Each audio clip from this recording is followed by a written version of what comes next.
राहुल और उसकी पत्नी शोभा अपने नए जीवन की शुरुआत करने के लिए बहुत एक्साइटेड थे। शहर के शोर शराबे से थोड़ा दूर उन्होंने एक शांत सोसाइटी में नया घर लिया था। Room no 203। सब कुछ परफेक्ट था, लोकेशन, बिल्डिंग और सुकून भरा माहौल। लेकिन एक बात थोड़ी अजीब थी। वो फ्लैट बाकी फ्लैट से काफी सस्ता मिला था। शुरू में राहुल को थोड़ा शक हुआ, लेकिन ब्रोकर ने कहा, साहब पहले ओनर को अर्जेंटली गांव जाना है, इसलिए सस्ते में दे रहे हैं। राहुल ने ज्यादा सोचा नहीं। कुछ ही दिनों में राहुल, शोभा और उनका 3 साल का बेटा आर्यन तीनों वहां शिफ्ट हो गए। घर में पूजा हुई, सब कुछ नॉर्मल चल रहा था। पहले 2-3 दिन सब ठीक था, लेकिन फिर कुछ अजीब होने लगा। उनके पड़ोस में एक फैमिली रहती थी और उनके पास एक डॉग था। वो डॉग रोज रूम नंबर 203 के दरवाजे को देखकर भौंकता रहता था। शुरू में राहुल हंसता था, कुत्ता है, कुछ भी करता है। लेकिन वो कभी किसी और पर नहीं भौंकता था, सिर्फ 203 के दरवाजे पर, जैसे उसे कुछ दिखाई दे रहा हो। कुछ दिनों बाद वो डॉग अचानक बीमार पड़ गया और 2 दिन में मर गया।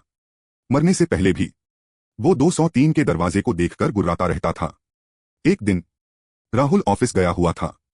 शोभा घर में अकेली थी। अचानक टक टक टक दरवाजे पर नॉक हुआ। शोभा ने दरवाजा खोला, लेकिन बाहर कोई नहीं था। उसे लगा शायद बच्चे होंगे। वो अंदर आई। फिर से टक टक टक। इस बार आवाज और तेज थी। वो डर गई। फिर दरवाजा खोला, लेकिन फिर भी कोई नहीं। रात को राहुल को बताया गया, तो उन्होंने सीसीटीवी चेक किया। जिस वक्त नॉक हुआ था उस समय वहां कोई भी नहीं आया था।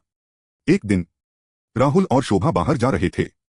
जैसे ही उन्होंने घर लॉक किया, अचानक अंदर से आवाज आई, टक टक टक। दोनों वहीं जम गए। शोभा कांपते हुए बोली, राहुल, अंदर कौन है? राहुल ने धीरे से लॉक खोला और दरवाजा खोला। अंदर पूरी खामोशी, कोई नहीं। उस दिन के बाद आर्यन बदलने लगा। वो अकेले खेलते खेलते किसी से बात करने लगा। मम्मा, वो आंटी आई है। शोभा डर गई। कौन आंटी? आर्यन बोला, वो ब्लैक आंटी। वो मुझे खेलने बुलाती है। रात में आर्यन अचानक उठकर रोने लगता। उसके कमरे से धीरे धीरे कदमों की आवाज आती, जैसे कोई चल रहा हो। अब राहुल और शोभा समझ गए थे, इस घर में कुछ है, कुछ जो दिखाई नहीं देता लेकिन मौजूद है। राहुल ने उस फ्लैट के पुराने मालिक के बारे में पता लगाया। ब्रोकर टालता रहा।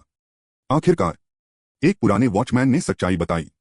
कुछ साल पहले रूम नंबर 203 में एक परिवार रहता था, पति, पत्नी और उनकी बेटी। लेकिन घर में रोज झगड़े होते थे। एक रात पड़ोसियों ने जोर की आवाज सुनी, लेकिन किसी ने ध्यान नहीं दिया। अगले दिन जब दरवाजा खोला गया, तो उस औरत की लाश अंदर पड़ी थी।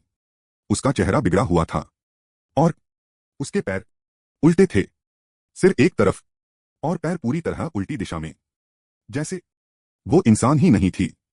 उस दिन के बाद जो भी उस घर में रहने आया, उसे वही आंटी दिखने लगी, खासकर बच्चों को। उस रात आर्यन फिर उठा।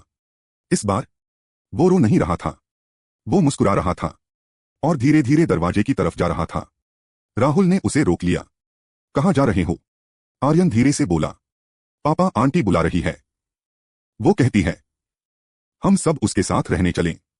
उस रात के बाद रूम नो 203 फिर से खाली हो गया और आज भी जो भी उस दरवाजे के पास से गुजरता है, उसे अंदर से धीरे धीरे आवाज आती है,